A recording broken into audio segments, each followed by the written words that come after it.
Y con la imagen del día, iniciamos los titulares del día de hoy.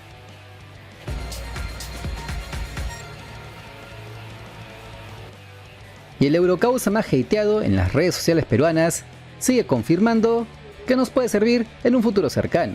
Y es que por la jornada 25 de la League One de Inglaterra, Alexander Robertson fue pieza clave para que el Cardiff City le gane por la mínima diferencia como local al Wigan Athletic y se afiance en lo más alto de la tabla de posiciones. El volante inglés, escocés, australiano, peruano fue titular y jugó los 90 minutos completos. No fue un simple trámite. Se plantó en la primera línea de volantes con una actitud que hacía tiempo no le veíamos, demostrando por qué hay tanto hype alrededor de su nombre. En labores defensivas fue una muralla. Se la pasó interceptando pases claves, bloqueando disparos desde afuera del área y recuperando balones en la mitad de la cancha. Las estadísticas lo avalan. Ganó aproximadamente el 48% de sus duelos individuales, un número más que sólido para un volante mixto. Pero aquí viene lo bueno, porque su juego no solo se quedó en distribuir. Yendo al ataque, Robertson fue el cerebro. Se asoció de maravilla con los delanteros, buscando constantemente el pase filtrado, la habilitación en profundidad, ya que mientras tuvo la pelota en los pies, generó mucho peligro, incluso teniendo la oportunidad para rematar al arco rival. Fue en resumen un partido redondo, del que marca una tendencia positiva. Lo mejor de todo es que su equipo pudo ganar con el gol de Callum Chambers en el primer tiempo. Con este resultado, el equipo galés se mantiene como puntero del campeonato con 51 unidades.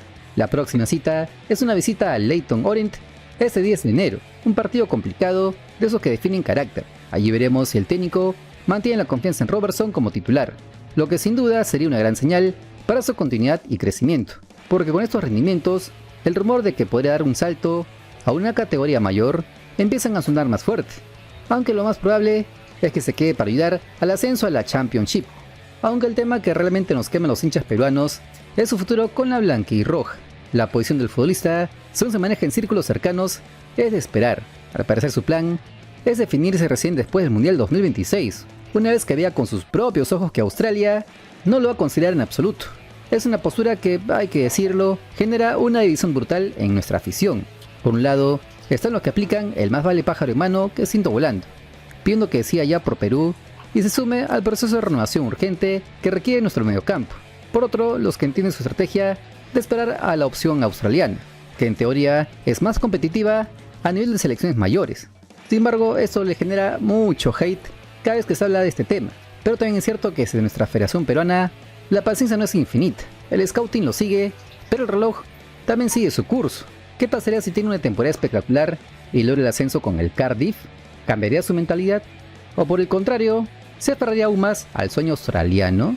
Veremos qué decide hacer en los siguientes meses. Y el futuro cercano que nos tiene a todos en vilo, al menos a los que seguimos cerca a la selección peruana, es qué es lo que pasará con Gianluca Lapadula en su club, el Spezia de la Serie B de Italia. Y la verdad que el panorama no pinta nada fácil para el 9 de la blanquirroja. Tras un 2025 que dejó bastante que desear, con el equipo de las Águilas metido en la parte baja de la tabla de posiciones, la continuidad de la Pagol está haciendo un signo de interrogación gigante. Lesiones, pocos minutos y una producción de apenas 4 goles en 11 partidos en esta temporada 2025-2026.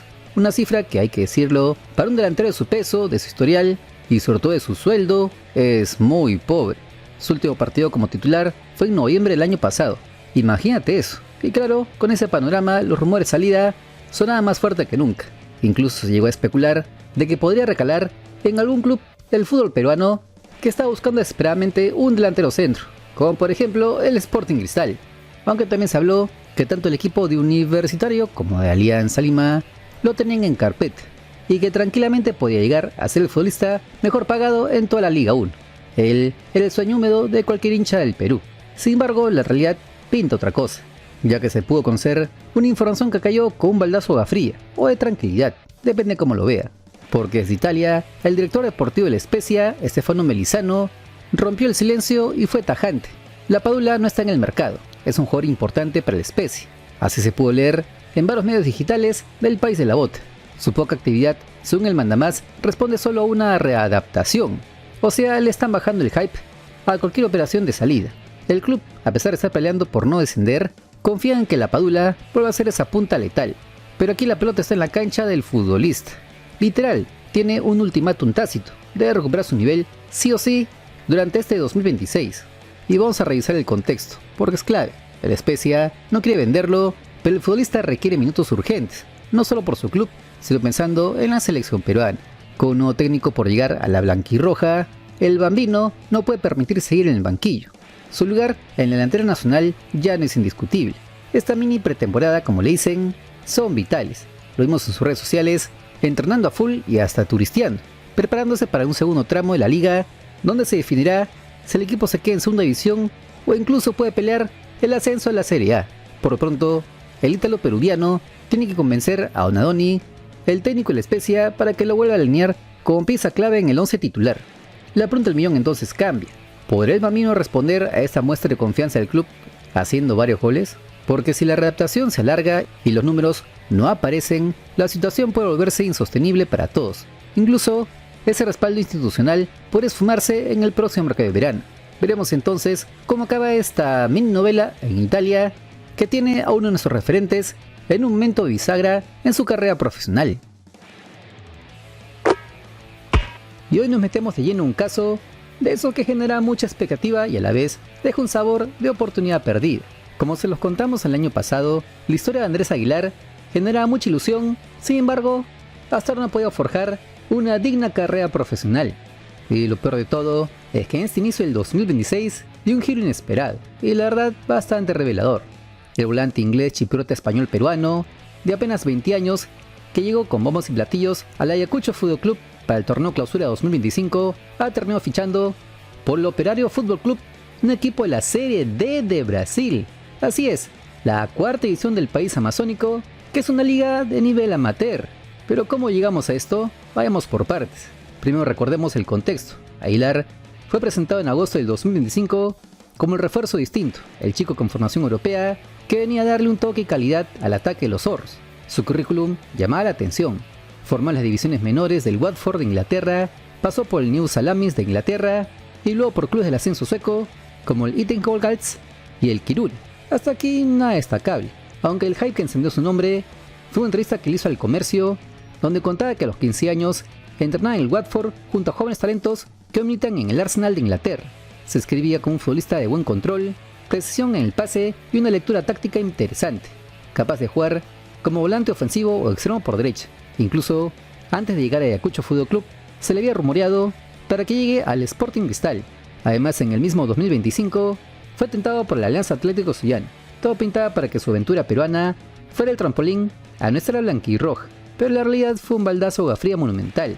El torneo Clausura avanzaba, Ayacucho se hundía en la zona de descenso, al final perdió la categoría y el nombre Andrés Aguilar brillaba por su ausencia en la lista de convocados. Ni un solo minuto. El misterio se despejó cuando el propio técnico Santiago Castellanos lo explicó sin vueltas en una entrevista radial.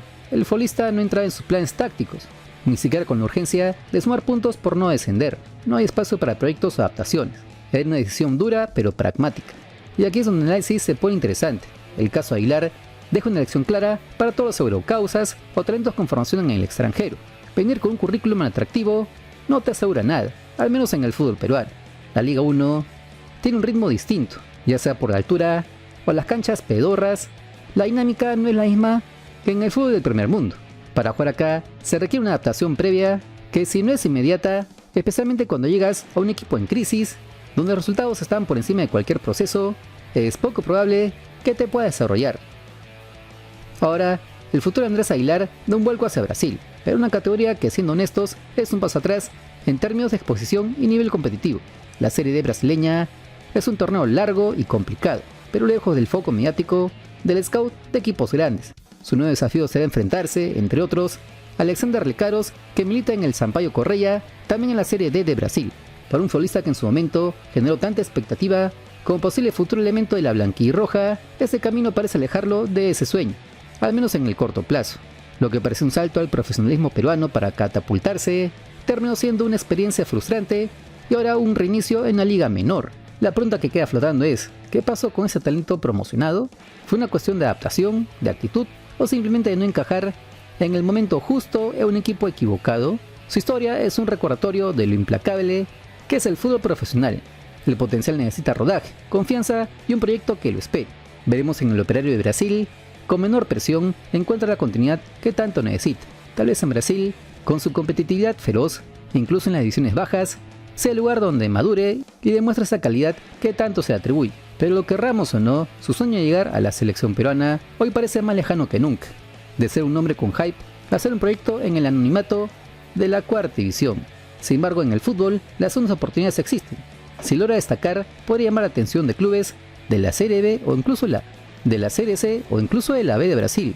O quién sabe, de otra liga profesional en Sudamérica.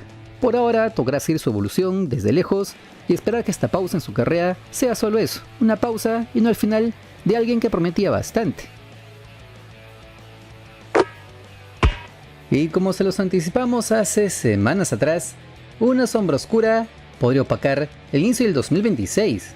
Mientras todos estábamos metidos de lleno en el fascinante mercado de pases, fichajes y rumores en el fútbol peruano, la sombra más grande, peligrosa y real que les advertimos que se podría asomar en la Liga 1 de este año está tomando forma definitiva y amenaza con paralizar de tajo todo el campeonato nacional. Como se sabe, las deudas monumentales que arrastra 11 Sports con los clubes peruanos no son un simple chisme de pasillo, son una realidad financiera que podría retrasar y mucho el inicio de la Liga 1.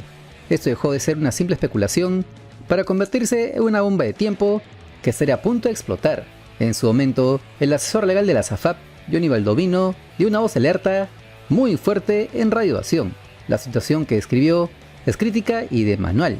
La demora constante de la empresa en los depósitos mensuales por el derecho de transmisión literalmente está ahogando a la mayoría de clubes nacionales. Pero ¿por qué esto es tan grave y trascendental? Porque un porcentaje altísimo de los equipos de primera división peruana dependen casi exclusivamente de ese dinero para cubrir su presupuesto operativo básico, es decir, para pagar sueldos a los jugadores, cuerpo técnico y empleados, y para empezar a saldar otras deudas contra ellas. Sin ese flujo de caja mensual, la máquina se para. Además, Baldovino soltó un dato durísimo, que pone los pelos de punta a más de uno. Según la información del propio Departamento de Licencias de la Federación Peruana de Fútbol, la mitad de los equipos de primera división no pueden recibir en este momento la licencia obligatoria para participar en la Liga 1 del 2026. La razón, tienen deudas pendientes no solo con los jugadores, a través de la SAFAP, sino con organismos claves como la SUNAT, la propia federación y las AFPs. El círculo es vicioso. No pueden pagar lo que deben porque simplemente no han recibido el dinero de la televisación correspondiente a los últimos meses del 2025.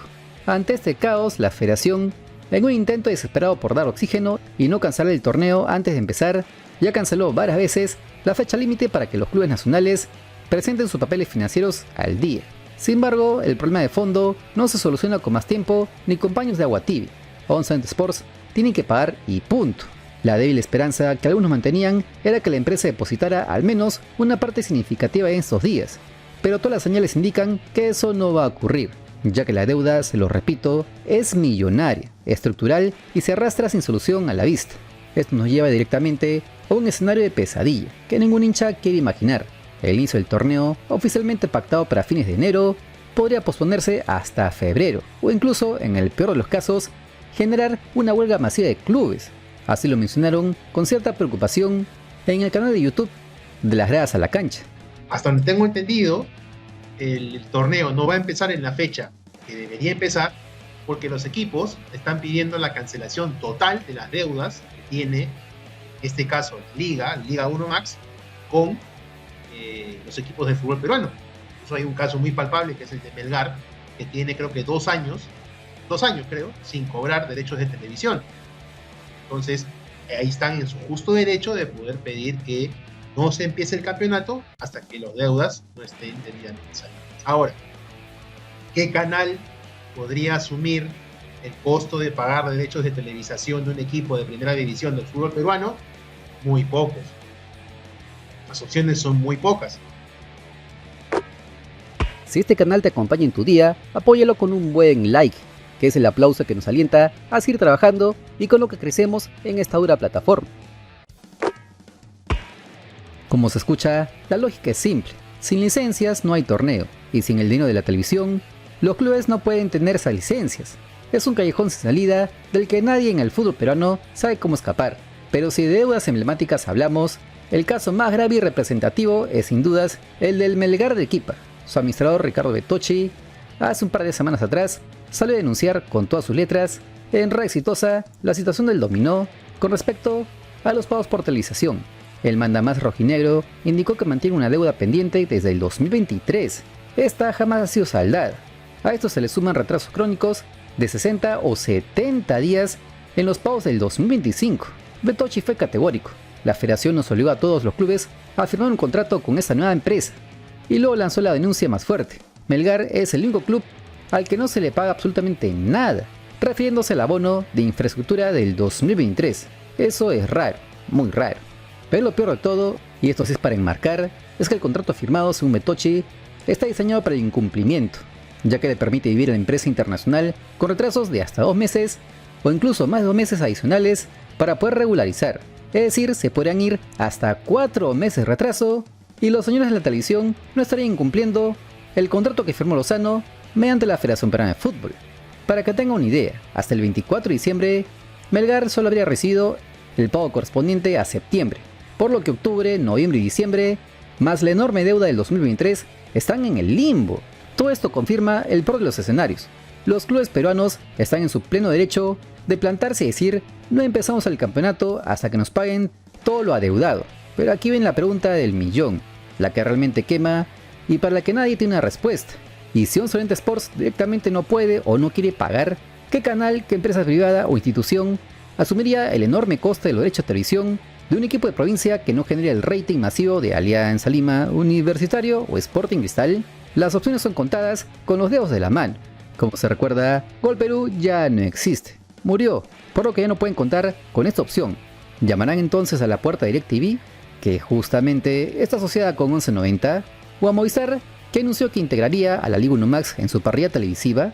¿Será que toquen la puerta de algún canal de señal abierta como América Televisión, Latina, ATV, que deciden arriesgarse con una inversión tan riesgosa? Por si acaso ya les avisamos que Universitario Deportes, previendo este escenario, ya habría tocado la puerta del canal del Estado para transmitir sus partidos como local.